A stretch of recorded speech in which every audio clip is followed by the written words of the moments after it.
Ooh la la la. Ooh la la la. Ooh la la la. What's up, y'all? It's your girl Michaela Tierra, and I'm back with another video. If you are new here, go ahead and like, comment, and subscribe. If you have been rocking with your girl this far, welcome back. So today I will actually be doing a video going over everything you need to know as far as your testing and the fees when it comes to getting your dental hygiene license after you have made it through the program. So go ahead and grab your notebook, go ahead and take some notes because it is a lot. I actually had to take a couple of notes myself just to refresh myself on the fees and everything. Now, mind you, some things may have changed. I graduated dental hygiene school in 2017. So fees may be different now in different states. Not sure, but it shouldn't have changed too much. So go ahead and listen up. So first things first, you are in your last couple of semesters of the dental hygiene program. And one thing that I misconstrued as far as the program is I was thinking that the last semesters would be the easiest. I was completely wrong. So I would say the hardest semesters are the last couple of semesters. One, because you are stressing, hoping that you get all of your requirements, and two, trying to find a board patient and getting all of your money together to pay for these fees for the boards you have to take. So the first test you'll actually take while you are still in the program is your national board. Now, currently in North Carolina, the national board is $435. So, the national board is a 7-hour long written computer exam that is multiple choice, and it is pretty much going over every single thing you've learned throughout the 5 semesters you have been in the dental hygiene program. I will tell y'all, the national board is probably the most stressful one because when you take that test, you will not come out feeling confident and you will think you failed. That's just the reality of it. After I took my test, I just knew for a fact that I did not pass. I was like, you know what? I didn't pass because it is very it's kind of hard. Of course, you know your stuff, but it's a little stressful. But one thing my instructors did tell us was that you will come out feeling like you did not pass. It is a normal feeling. So if you are in that state or if you have taken your national board and you feel like you did not pass, just relax because your instructors prepared you for this and you more than likely passed. Now, one thing I will say is that my school actually required us to go to something called a board review. Now that board review, I want to say the fee for that was $500 or $600. And basically, we had to go to Raleigh. It was a weekend long thing, and it was a seminar with our school and other schools that pretty much went over every single thing you learned in your 5 semesters in the dental hygiene program. So they do give you this book. It's about this thick, super thick book that goes over everything, and you will go over that book page by page in that weekend long time. So that will allow you to know what you need to freshen up on, things that you may have been misconstruing throughout the program, and things that you know you need to study a little bit more on to get it right for the board. There are certain things throughout the program that your hygiene instructors will likely tell you. This is something that will be on the board. There are certain things that are key board questions that you need to know. Now, during that board review, I will tell you, they give you a chance to ask questions. They ask you questions to answer and kind of just see where you are as far as passing your board. Now, I do know that all schools don't require you to go to the board. So if they give you that option, definitely go because it is a life changer and it will definitely help you when it comes to taking that national board and it will prepare you. Another thing I'll tell you is whenever you are going through that book, highlight what you need to highlight, but the night before you take that national board, don't even look at that book. And this is one thing my instructors told us as well, because once you start looking at the book the night before and you start cramming things in, then you're going to start second guessing yourself, even on things that you know that you know. So use the National Board Review to go over your material in the months prior to your actual National Board test to prepare. But when it comes to the night before taking your National Board, don't even think about looking at that book. So, and that's just is what it is for the National Board.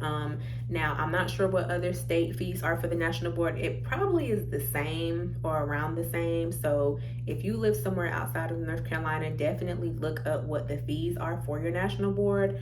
Typically during the dental hygiene program, your instructor should be letting you know the fees, or even in the syllabus that they give you the first day, there may be a breakdown in there that shows you all of the fees that you'll have to pay for testing towards the end of the program. And after you take that National Board, you do have to wait. I want to say it took like 2 or 3 weeks for the results to come back, and that is the most gut-wrenching time, because you're sitting there thinking like, what if I didn't pass? But in my class, everybody passed their National Board, so your school will definitely prepare you for what you need to know for that National Board.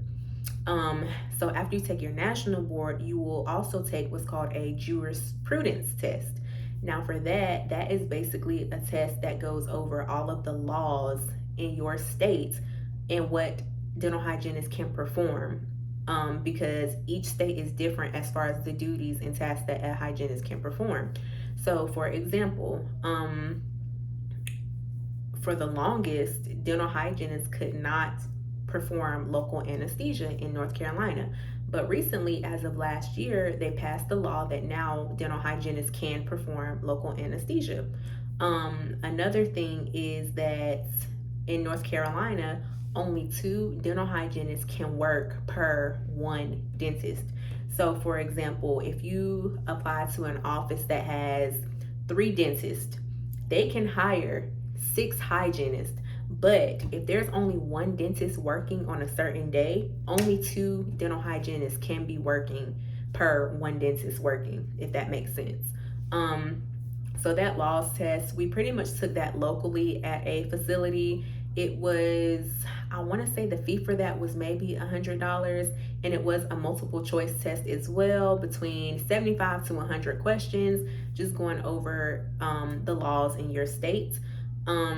That one wasn't so hard. We literally went over what we needed to know in class, and everybody passed that one as well. That one is a little less stressful, but definitely make sure you know the laws of your state, because each state is different.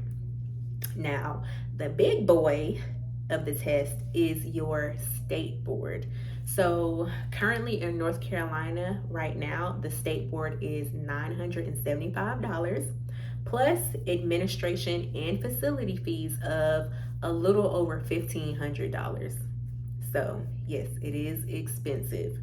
So basically your state board is the test where you go to a facility and you actually clean a live patient's teeth. Now there are requirements for that. You can't just bring anybody into that board. So for my school, we actually did like a mock board, or like a fake board, to kind of prepare us for our state board.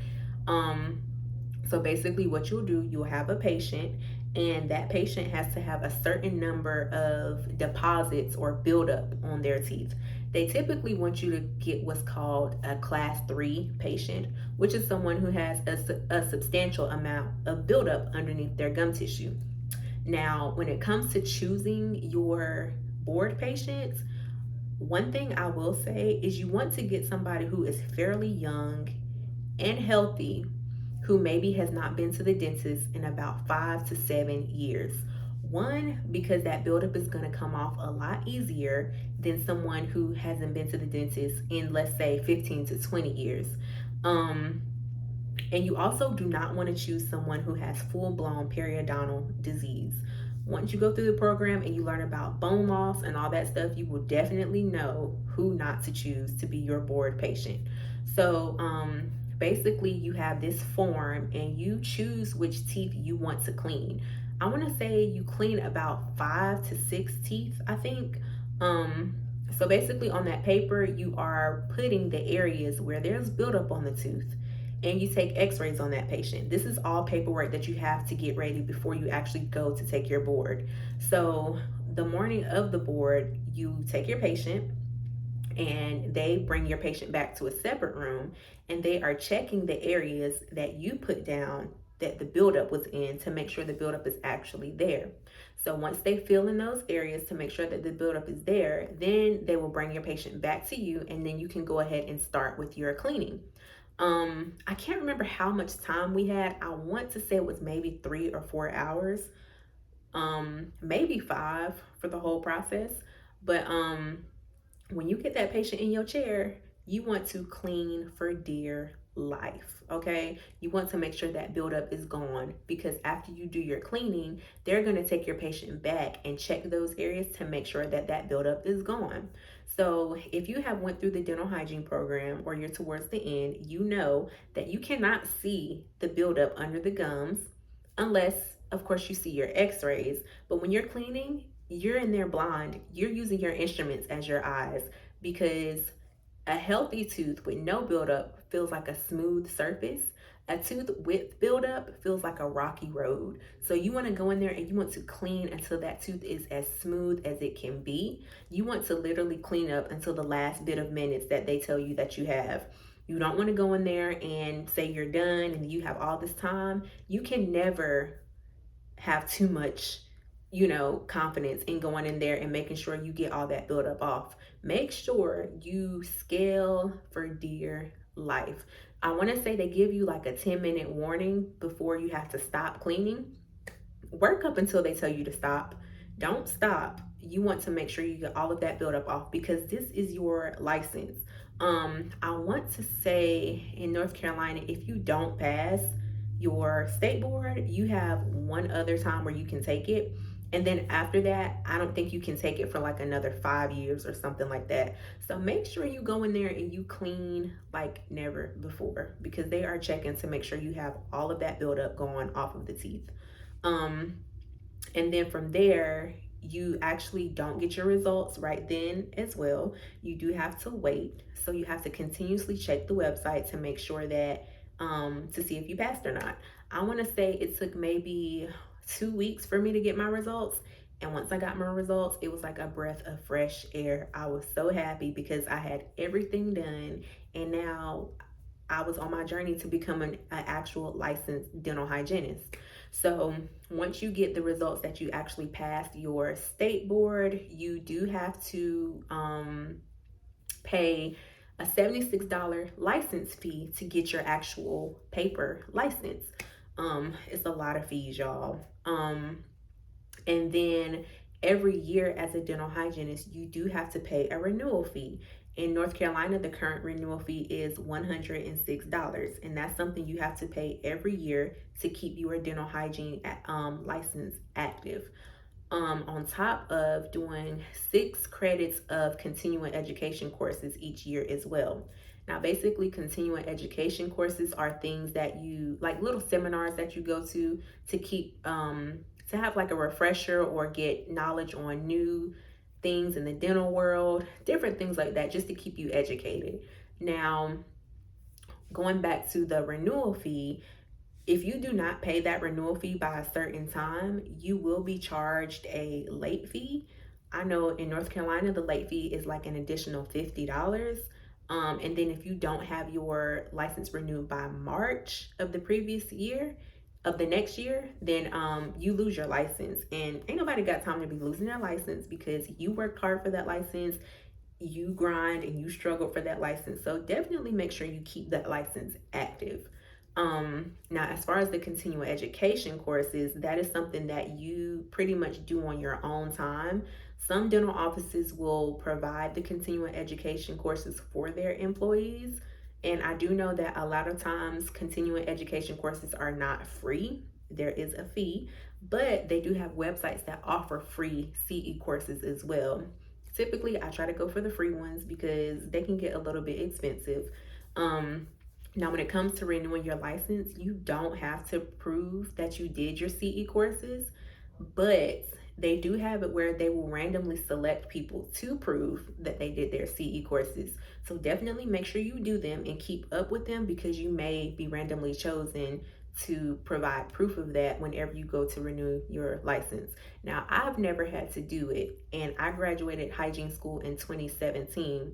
And I literally just renewed my license and I still didn't have to do it, but I do know people who have had to show proof. It's like a random pool. They just randomly select people to show that they did their CE courses. So definitely make sure you do it, because you do not want to lose your license over not doing a couple of CE courses. Other than that, I think that is about it when it comes to the whole testing and fees process. If you have any more questions about that, definitely ask, because that's just pretty much everything that I can remember and what I've researched as far as currently what the licensing process is like. Now, I do know that for the state board, since all of this COVID stuff has been happening, a lot of places aren't doing live patients currently. They're doing the exams on mannequins. So they put the buildup on the teeth. They have you check which areas have buildup. You have to tell them, and then you have to clean it off. I would say it's probably a whole lot easier than having a live patient. But since they have the vaccine out and everything now, they're probably going to go back to doing live patients again. So definitely make sure you have everything situated when it comes to getting your board patient, because choosing your board patient is probably going to be the most stressful thing. But of course, your instructors will tell you if that patient qualifies or not, to go to the actual board. So now, actually, I think I lied. I don't think that your instructors can tell you if your patient qualifies for the board. They can give you hints, but they can't actually tell you, yep, this is a board patient. They can tell you this is an ideal board patient, but they can't actually say it's a good board patient, if that makes sense. But so that's it for that. And now I'm just going to go through and answer some of the questions you guys have asked me. So let's see. First question: how many dental hygiene programs do you recommend that I apply to at once? So I'm not sure how it works. I actually only applied to the program that was given at my school, but you may be able to apply to multiple dental hygiene programs. So if you are able to do that, I would say apply to as many as you can. I will say that I do think a lot of schools really want their students that have taken the prereqs at their school. So if you do apply to other schools where you haven't taken their prereqs, they may not be as willing to accept you into their program, because they do have a certain number of seats. There's a limited number of seats for the dental hygiene program. Now, I know at my school, they took 34 students, but they do have some schools that take as little as 12 students. So they're actually reserving those seats for the students who have been going to their school. So I would recommend, apply to the one at your school, but definitely don't look forward to getting accepted somewhere that you didn't take their prerequisites. But that is that. So let's see. Can you work part-time while in the dental hygiene program? Yes, yes, and yes. You definitely can. I worked part-time throughout the whole dental hygiene program. I actually was at the same job, my little fast food job I was working from my junior year of high school all the way through me graduating the dental hygiene program. Now, I know there are a lot of people who will tell you, oh, you can't work. You're not going to have time to work. I did it, so you can do it too. It was stressful and it was hard. And there were some nights where I got off of work and I still had to study. I had restless nights, but I still did it. So definitely don't let anybody tell you that you cannot work during the dental hygiene program, because you can. I would take study materials to work. I would study in between time I had at work. I would study on my lunch break. So if you want something bad enough, you will definitely go through all the loopholes you need to go to get the result that you want. So yes, you can definitely work part-time during the dental hygiene program. Like I said, it's not going to be easy. You might cry some nights, but I'd rather be tired and crying and paid later than to just not work at all. I mean, because of course, some people don't have the option of not working. And for me, it's not like I didn't have the option because I'm pretty sure I didn't have to work if I didn't want to because I have the type of parents that, they were like, if you're doing something, then we got you. They're gonna support me. But some people don't have that option. So yes, you can work part-time. Let's see. What was your inspiration for being a dental hygienist? So I'm gonna give y'all a little backstory.